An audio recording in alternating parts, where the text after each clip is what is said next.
Hello beauties, welcome back to my channel. This is Vamika. So recent times தான் நான் skin care பற்றி சொல்லிகிட்ருக்கேன். So skin care பற்றி சொல்லும் போது பிம்பிளுக்கு ட்ரீட்மெண்ட் சொல்லனா எப்படி?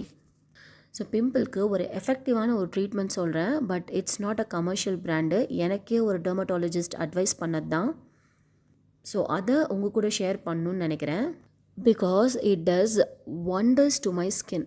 நீங்கள் பிலீவ் பண்ண மாட்டீங்க. நான் என்னோடய பிக்சரே இந்த வீடியோவில் அட்டாச் பண்ணுறேன். பாருங்கள், என் ஸ்கின் எவ்வளோ பிம்பிள்ஸோடு இருக்குது ஒரு 1 இயருக்கு முன்னாடி.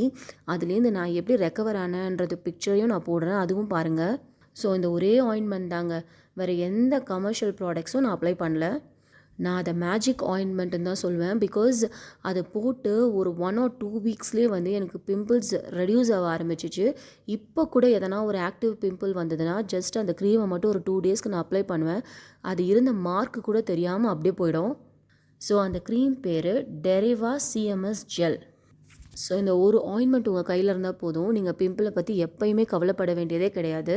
எப்போ ஒரு ஆக்டிவ் பிம்பிள் உங்களுக்கு பாப் ஆகுதோ அப்போ அது மேலே லைட்டாக நீங்கள் வச்சுட்டே வந்தீங்கன்னா ஒரு 2-3 டேஸ்லேயே பிம்பிள் கம்ப்ளீட்டாக போயிடும். ஆனால் இது நைட்டில் மட்டும்தான் அப்ளை பண்ணணும். ஸோ ஃபஸ்ட்டு 1 hour அப்ளை பண்ணி பார்க்கணும். உங்கள் ஸ்கின்னுக்கு எந்த வேறு இரிட்டேஷன்ஸ் இல்லை அப்படின்னா நைட் ஃபுல்லாக கூட அப்ளை பண்ணிட்டு விட்டுறலாம். மார்னிங் எழுந்தோடனே ஃபேஸ் வாஷ் பண்ணிடணும். பட் பிம்பிள் வந்திருக்கும் போது எந்த விதமான காஸ்மெட்டிக்ஸோ இல்லை எந்த விதமான வேறு எதனா பிராண்டோ எதுவுமே ஃபேஸில் அப்ளை பண்ணாதீங்க. இந்த ஆயின்மெண்ட் யூஸ் பண்ணிவிட்டு அது கூட மாய்ஸ்சரைசர் ஆக்னே ஓசி மாய்ஸ்சரைசரை போட்டுக்கோங்க. And sunscreen acne UV sunscreen use பண்ணுங்கள். ஸோ ஒன்ஸ் பிம்பிள்லாம் போன பிறகு அதுக்கப்புறமா நீங்கள் மேக்கப் எது வேணாலும் போடலாம். ஸோ ஸ்கின்னுக்கு ஒன்றுமே ஆகாது. ஸோ நான் சொன்ன எல்லா ப்ராடக்ட்ஸுமே வந்து ஃபார்மசியில் கிடைக்கும். ஸோ ப்ரிஸ்கிரிப்ஷன்ஸ் எல்லாம் நான் கூட கொடுப்பாங்க. ஸோ ட்ரை பண்ணி பாருங்கள் உங்களுக்கு ஆக்டிவ் பிம்பிள் இருந்துச்சுன்னா. That's it beauties. Thank you so much for வாட்சிங் மை வீடியோ. இந்த மாதிரி நிறைய டிப்ஸ் அண்ட் ட்ரிக்ஸ் உங்களுக்கு தெரியும்னா என் சேனலுக்கு மறக்காமல் சப்ஸ்கிரைப் பண்ணிவிடுங்க. தேங்க்யூ.